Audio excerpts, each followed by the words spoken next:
여러분 안녕하십니까? 이번 시간은 이 황순원님의 학이라는 소설을 배워보겠습니다. 자, 이 황순원님의 학, 이거는 이제 유교를 배경으로 한 소설인데요. 자, 이 전에 소나기라는 작품을 배우셨었죠. 황순원 선생님의 가장 큰 특징은 이제 굉장히 군더더기가 없는 아주 간결하면서도 이 강렬한 문장을 통해 가지고 사건을 긴박하게 진행시키는 게 이분의 그 문체적 특징 중에 하나입니다. 그리고 우리나라 전통적인 거, 그다음에 상징적인 거를 갖다가 소재로 한 작품들도 많이 쓰셨습니다. 그래서 학 같은 경우는 우리나라의 상징이고 우리 민족을 상징하는 것도 하죠. 그래서 이 상징적인 소재인 학을 통해 가지고 유교를 배경으로 한 이 순수한 우정, 그다음에 인간애 이런 걸 다룬 작품이 바로 학이라는 작품입니다. 자, 그래서 같이 줄거리를 보시겠습니다. 한마을에서 단짝 동무로 지냈던 성삼이와 덕재는 유교가 나면서 이념을 달리하는 적대 관계로 만나게 됩니다. 근데 이 두 친구가 자란 마을이 이 38선 바로 그 접경 지역입니다. 자, 그래서 치환대원이 된 성삼이는 치환대원, 그러니까 이 남한 쪽이라고 볼 수 있겠죠. 그냥 국군편입니다. 성삼이는 덕재가 체포되어 온 것을 보고 이 청년단까지 호송할 것을 자청하여 데리고 나갑니다. 이 덕재는 인민군 편이었었거든요. 농민위원장인가 하여튼 그랬습니다. 그래서 호송 도중에 어렸을 때 호박잎 담배를 나눠 피던 생각과 혹부리 할아버지네 밤을 서리하다 들켜가지고 혼이 났던 그런 추억을 떠올립니다. 그러면서 내적 갈등을 겪게 되죠. 왜냐? 이 농민 부호위원장까지 지낸 덕재가 만약에 청단에 데리고 가면은 죽을 수도 있습니다. 그래서 이 덕재가 농민 동맹 부위원장을 지냈다는 거에 대해서 적대감을 풀기도 했지만 대화를 하면서 감정이 점점 누그러지고 그에 대한 진실을 알게 됩니다. 왜냐하면은 덕재는 이념을 몰라요. 공산주의가 좋아서 사회주의가 좋아서 거기에 가담한 게 아닙니다.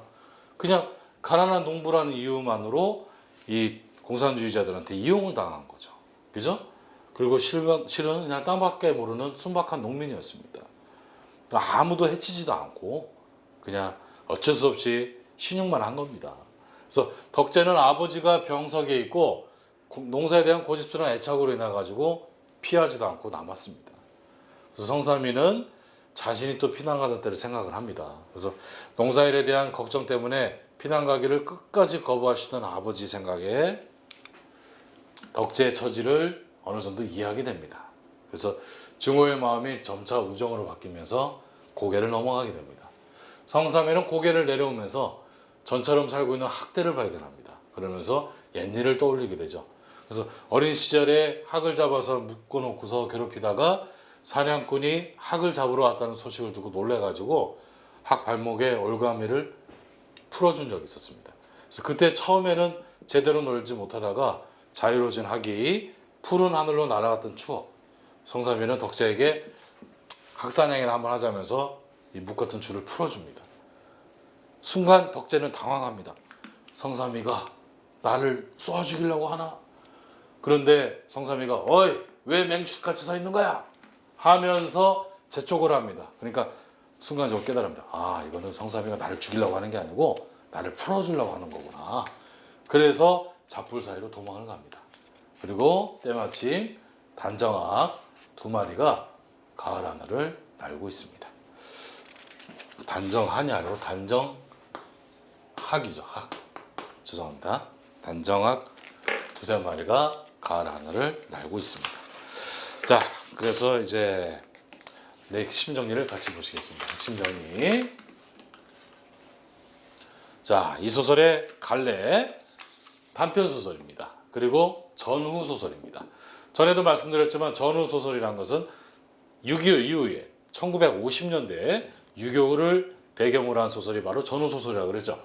자, 성격은 서정적이고 인간적입니다. 그리고 배경은 6.25 전쟁 중에 38선 접경의 어느 마을이고요. 자, 시점은 3인칭 관찰자 시점입니다. 그런데 일부분은 전지적 작가 시점이 나타나기도 합니다.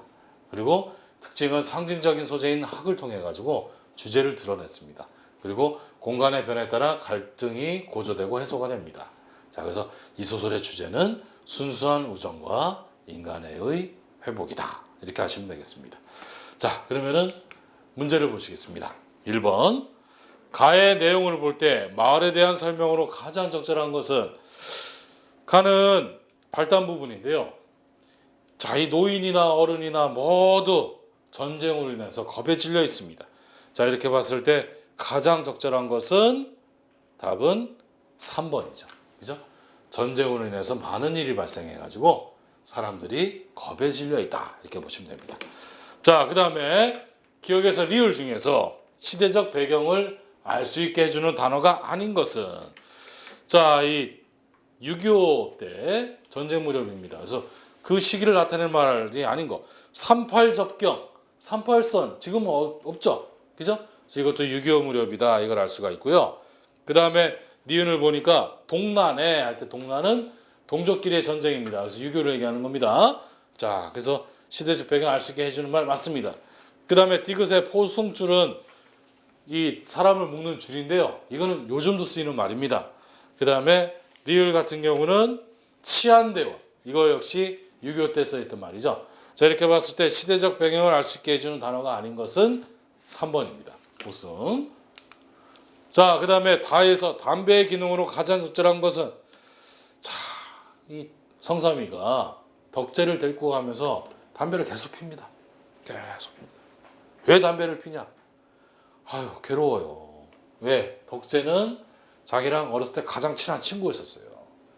응답하라 1988에 보면 거기 나오는 애들하고 똑같은 사이입니다. 예를 들어 가지고 태기가 선우를 갖다 데리고 간다고 생각합시다. 죽이고 싶겠습니까? 마음이 괴롭죠. 그죠? 그래서 담배를 핍니다. 그래서 담배는 중마고인 덕재를 잡아가야 되는 성삼이의 괴로운 심정을 갖다가 대변하는 소재입니다. 그래서 답은 3번이죠. 자, 그러면 이제 질문 하나 넘어가서 이제 4번 보시겠습니다. 4번.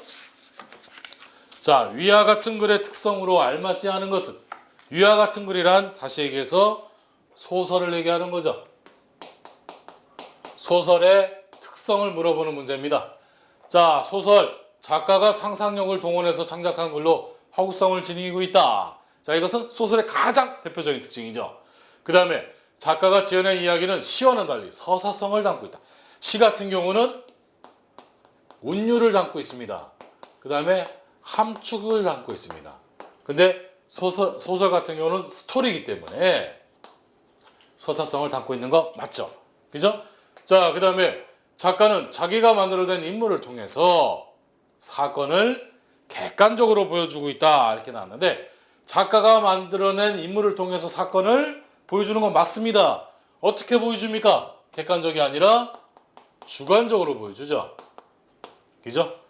그 다음에 작가가 창조해낸 인물과 사건, 갈등, 그리고 해결 과정을 통해서 예술성을 드러내고 있다. 이거 역시 소설의 가장 큰 특징 중에 하나입니다. 자, 이렇게 봤을 때 정답은 3번이죠. 자, 그러면 이제 5번 보시겠습니다. 위 소설에 나타난 시대 상황과 오늘날의 시대 상황을 비교 감상한 것으로 가장 적절한 것은 자, 6.25나 지금이나 뭐가 비슷할까요? 경제 상황이 비슷합니까? 이거 차이가 너무너무 많이 나죠. 그죠? 분단 상황은 변함이 없죠. 그죠? 그 다음에 친구 간의 우정이 많이 사라졌습니까? 아닙니다. 지금도 친한 친구들은 굉장히 친합니다. 자, 6.25 전쟁으로 인해 많은 학들이 사라져서 지금은 보기가 어렵군. 자, 뭐 6.25가 학 때문에 일어난 건 아니지 않습니까? 그죠? 자, 그래서 이거 전쟁으로 인해서 학이 없어져서 지금 보기 힘들다 이렇게 볼 수는 없습니다. 공해 때문에 그럴 수 있겠죠. 그래서 답은 2번입니다. 자, 그 다음에 6번. 위 소설에서 가와 나의 역할로 가장 적절한 것은 가와 나는 어린 시절입니다. 어린 시절의 추억입니다. 그래서 어린 시절의 추억을 통해 가지고 추억을 되새기면서 성삼이와 덕재의 우정이 회복이 되는 계기가 되겠죠. 그죠?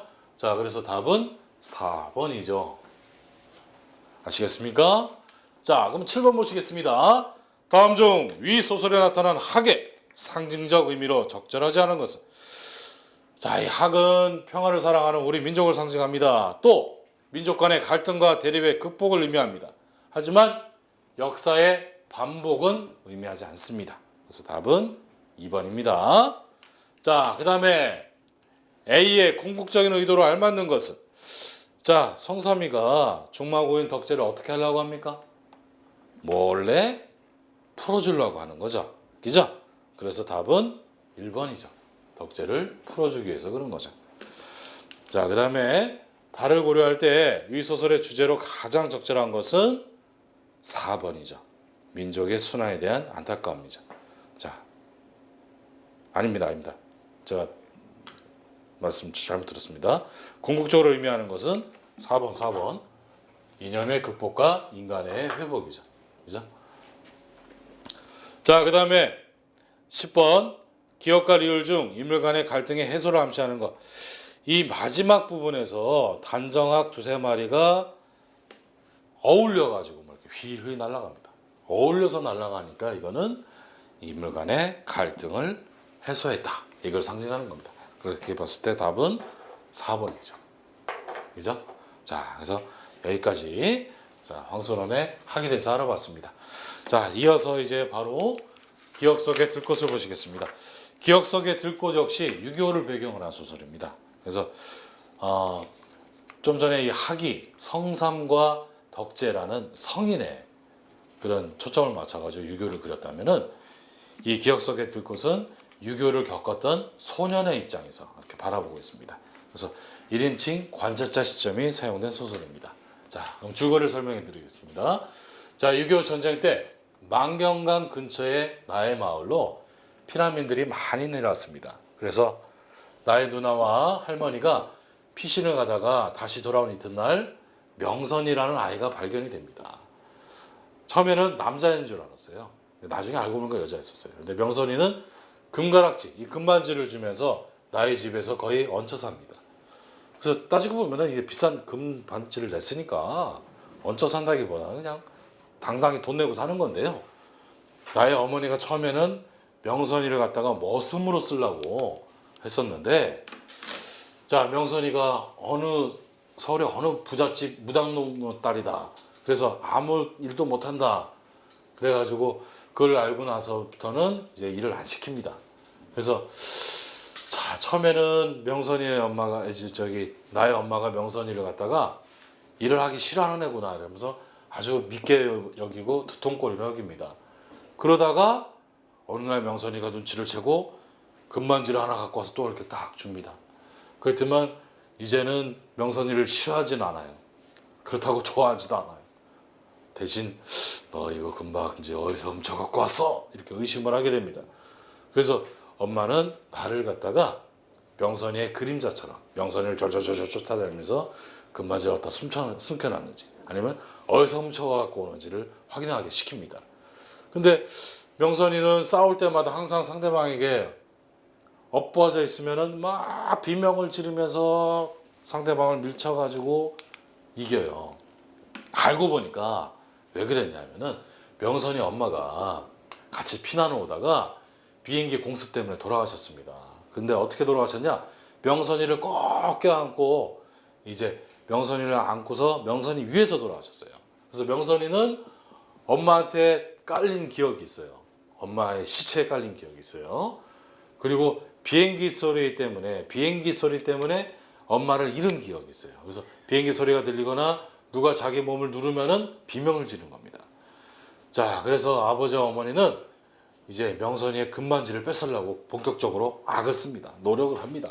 그러다가 자, 나의 아버지가 마침내 화를 내면서 그냥 명선이의 몸을 뒤지려고 하는데 명선이는 이걸 피해가지고 도망을 가요. 그랬더니만 누가 숲에서 명선이를 잡아놓고 옷을 홀라당 벗겨가지고 금반지를 뒤졌습니다. 근데 옷 속에는 하나도 없었어요. 그래서 열받아가지고 그냥 옥선이는 옷 하나도 못 입은 채로 나무에 매달려 있었습니다. 그래서 보니까 아이고 여자애네요. 그래서 여자인 걸 들키게 되고요. 자, 나의 부모는 어떻게 하다가 명선이의 부모의 편지를 발견하게 됩니다.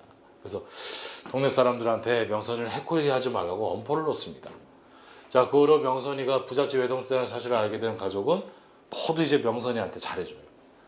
그러던 어느 날 명선이는 평소대로 나와 부서진 다리에서 놀다가 갑자기 비행기 소리가 들리니까 놀래서 하다가 떨어져서 죽게 됩니다. 그래서 결국은 명선이는 안타까운 죽음을 당합니다. 그리고 나서 나 같은 경우는 나중에 명선이가 놀았던 그 다리에 다시 갑니다. 아주 죽을 힘을 다해서 기어서 갑니다. 그렇게 봤더니만 끊어진 다리, 거기 철근 튀어나오는데 거기에 어떤 주머니가 묶여 있는 거예요. 그래서 명선이가 끝에 이걸 보려고 그랬구나. 이걸 깨닫게 됐습니다. 그래서 막 기어가서 그 주머니를 꺼내봤더니만 그 주머니 안에 반지가 잔뜩 있었어요. 그래서 놀래가지고 이러다가 얘도 반지를 떨어뜨리고 맙니다. 자, 그래서 이 소설은 단편 소설이면서 현대 소설이고요. 그 다음에 회상적이고 비극적이고 상징적이고 향토적입니다. 자, 그리고 배경은 6.25 전쟁 중에 만경강 하류의 어느 시골 마을이고요. 시점은 1인칭 관찰자 시점입니다. 자, 그리고 특징은 과거 회상의 형식으로 서술하고 있고 어린아이의 눈을 통해 가지고 전쟁 중에 비참한 삶의 모습을 효과적으로 보여주고 있습니다. 자, 그리고 주제는 전쟁으로 인한 인간성의 상실을 비판. 자, 이렇게 나타날 수 있습니다. 자, 그럼 같이 이제 문제를 보시겠습니다. 첫 번째 1번. 위 소설에 대한 설명으로 알맞지 않은 것은 이렇게 나왔습니다. 자, 위 소설 과거 회상 형식으로 이야기를 서술하고 있는 거 맞죠? 왜냐하면은 이 각각의 문장의 끝에가 다 있었다, 했었다 이런 식으로 과거형으로 끝났거든요. 그래서 옛날의 일을 돌이켜보는 거 맞습니다. 그 다음에 작품 속의 인물이 주변 인물들의 행동을 지켜보고 있다. 그래서 1인칭 관찰자 시점이죠. 그죠? 그 다음에 어린아이를 서술자로 내세워서 인간의 순수성을 강조하고 있다. 이렇게 얘기했는데 여기서는 순수성이 아니라 인간의 탐욕스러움을 나타내고 있습니다. 금반지 뺏으려고 막 노력하는 걸 봤을 때 순수한 게 아니라 탐욕스러운 겁니다. 자, 그 다음에 6.25 당시를 배경으로 전쟁을 겪는 서민들의 모습을 보여주는 거 맞습니다. 자, 그래서 1번의 답은 3번입니다. 자, 그 다음에 2번 보시겠습니다. 위 소설을 통해 알 수 있는 당시 시대의 모습으로 옳지 않은 것은, 자, 이거는 본문에서 하나하나 지어나가면 됩니다. 자, 일본 피난민은 굶주리는 어린애를 앞세워서 식량을 구걸하는 거 나오죠. 그죠? 그 다음에 피난민들은 먼 길을 가야 하기 때문에 최대한 가벼운 짐만 휴대해야 했습니다. 자, 그 다음에 피난민들로 인해서 도난사고가 자주 발생해서 마을 주민들이 속을 끓이곤 했습니다. 그 다음에 피난민들은 마을에 잠시 머무는 동안 옷가지나 금부치 등의 식량과 바꾸곤 했다. 이렇게 나왔는데, 자, 뭐가 잘못됐나요? 2번이죠. 피난민들은 먼 길을 가야 하기 때문에 최대한 가벼운 짐만 휴대한 게 아니고 마에 보면 나옵니다. 마에 보면은 피난민들이 무거운 짐을 들고 불편한 몸을 이끌며 길을 떠난다. 이렇게 나왔죠. 그죠? 그래서 가벼운 짐만 휴대했다고 볼 수는 없습니다. 그래서 답은 2번입니다. 자, 그 다음에 3번 보시겠습니다. 위와 같은 작품에서 배경에 대한 설명으로 적당하지 않은 것은, 자, 이 배경은 유교를 지금 배경으로 하고 있는데요. 그 다음에 공간적 배경은 만경강 근처인데요. 이 배경이 인물의 성격을 나타내는 데 기여합니까? 자, 이 배경은 같더라도 그 속에 등장하는 인물의 성격은 다 다를 수가 있죠. 그죠? 그래서 배경으로 인해서 인물의 성격을 나타낸다. 이렇게 볼 수는 없습니다. 그래서 답은 1번입니다. 작품 전체의 전반적인 분위기를 조성하는 거 맞고요. 작품 속에 발생한 사건의 사실성을 부여하고 허구로 지어졌지만 현실에 있음직한 일을 나타내는 데 기여하는 거 맞습니다. 그래서 답은 1번입니다. 자, 그 다음에 기억에서 리을 중에서 시대적 배경을 나타내는 소재로 적절하지 않은 것은 이렇게 나왔는데, 자, 옆에 보면 나왔지만 서양의 뚱뚱한 할아버지 누굽니까? 산타크로스죠. 그죠? 선생님은 산타클로스입니다. 산타클로스는 유교 때만 있었습니까? 아니죠. 해마다 연말이면 나타나십니다. 그래서 답은 2번입니다. 자, 그 다음에 이제 5번 보시겠습니다. 5번. 위 소설을 읽고 떠오르는 장면으로 적절하지 않은 것은, 자, 많은 피난민들이 떠나고 지저분한 소녀 혼자 남겨진 모습 나타나죠. 자, 이 명선이의 첫 모습이었죠. 산타클로스가 굴뚝으로 들어가서 아이들에게 선물을 줍니까? 자, 이 홀로 남겨진 소녀가 마치 산타클로스의 선물과도 같다 이렇게 얘기한 거지 진짜로 산타클로스가 나타나가지고 선물을 준 건 아니죠. 그래서 답은 2번입니다. 자, 그 다음에 이제 지문 하나 넘어가서요. 6번입니다. 위 소설에서 인물들의 갈등을 일으킨 가장 근본적인 원인은 뭐 때문입니까? 가장 근본적인 원인, 물가가 비싸서, 치안이 불안정해서, 개개인의 탐욕, 전쟁이라는 시대적 상황.